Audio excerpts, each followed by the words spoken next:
बाबू केकर लइका हुआ हो? Oh my God!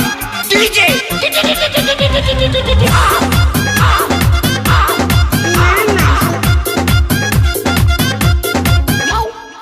जहिया से आइल न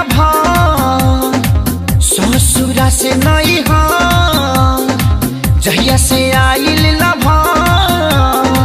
ससुरा से नहीं हो, ओकर छौड़ा रातो दिन हमरा घरे रहता। नाम धो के हम के सुदामा कहता, आ मालवा के बेटा मामा मामा कहता। नाम धो के हम के सुदामा कहता, आ मालवा के बेटा मामा मामा कहता।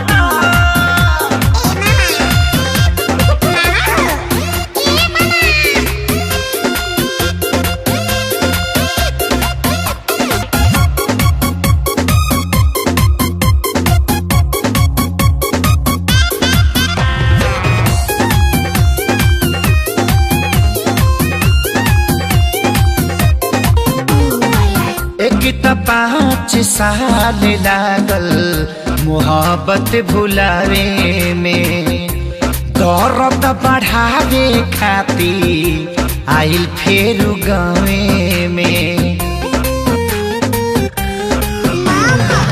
एक त 5 साल लागल मोहब्बत भुलावे में, दर्द बढ़ावे खाती आइल फेर गावे में। मन करे खाली जहां हमरा पर टूटल बा कहर, अपना माई के उ सोना हमके तामा कहता। नाम धके हम के सुदामा कहता, आ मालवा के बेटा मामा मामा कहता। नाम धके हम के सुदामा कहता, आ मालवा के बेटा रे मारे रे झपड़ में हाथ देला भाग तहरी माई।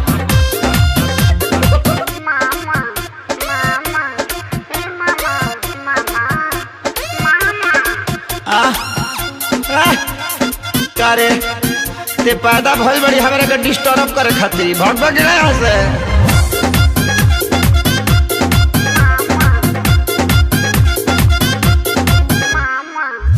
मारेला ते हतिया ताना होई न बारदास जी, पूरा इज्जत के हमारा भइल सत्यानाश जी।